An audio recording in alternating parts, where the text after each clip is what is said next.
hai deciso di mettere su un'azienda di vino. Sì. Come? Jean è un grande pubblicitario francese, ovviamente. Era un grande pubblicitario francese, ha preso quei suoi 18-19 milioni di euro e ha deciso ha venduto l'azienda e ha deciso di venire a Villa Simius, giusto Jean? Sì, ti ringrazio. È aperto, sì. Allora, grazie mille di invitarci, siamo molto contenti con Isabel, mia moglie e mia socia in questa società che si chiama Träger & Träger, non è molto originale. Ci siamo innamorati della Sardegna, non è difficile, siamo venuti 3 anni fa qui in Sardegna, siamo passati a Villa Simius e abbiamo detto è qui che vogliamo vivere e abbiamo venduto tutto quello che avevamo in Francia, la società, case, appartamenti eccetera, e arrivando qui andavamo al ristorante e ogni giorno io chiedevo, perché era in giugno, che cosa avete come rosé? E allora tutti i ristoratori mi dicevano boh, abbiamo o rosso o bianco. E ho detto ma siete pazzi, il rosso qui va bene, Cannonau è favoloso, ma quando c'è 35 gradi all'ombra io non voglio un Cannonau. Poi il bianco qualche volta, se non è fatto bene, che non è il caso in Sardegna, ma qualche volta hai mal di testa il giorno dopo. Io ho detto ma c'è un buco nel mercato, essendo un specialista di marketing, ho detto a Isabella forse un giorno dobbiamo pensare a questo, e dunque l'idea è nata così. Come sapete il vino rosé è il fermo, sto parlando del fermo, è il mercato che cresce il più rapidamente al mondo nel vino, e questo da 30 anni.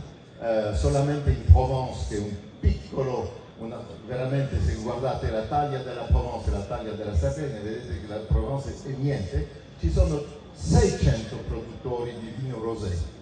Dunque potete immaginare il mercato. In Francia il 40% del vino che è consumato ogni anno è del rosé. E il paradosso italiano è che l'Italia è il secondo paese esportatore di vini rosati al mondo dopo la Francia per il valore. Dunque l'Italia come la Francia fanno dei vini eccellenti rosé, ma gli italiani li esportano e non li bevono.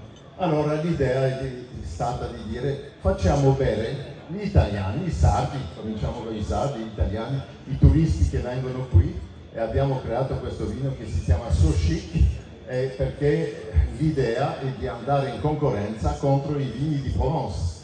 Contro la tua terra? Sì, perché guarda, io ho 40 anni di consumo del vino di Provence, dunque io conosco benissimo il mercato del vino rosé, e dunque abbiamo lavorato con i fantastici coltivatori della zona di Castiadas, che è una zona favolosa, è un 100% Cannonau di Capoferrato, e poi dovete tutti pensare che con il riscaldamento il Cannonau è probabilmente il vitigno il meglio adattato di tutti i vitigni del mondo al riscaldamento, e perché lui non ha paura di niente. Lui può resistere a questo calore terribile che sta arrivando dappertutto nel mondo, e dunque l'idea è di andare in concorrenza contro i vini francesi, e diciamo che questa è la nostra idea.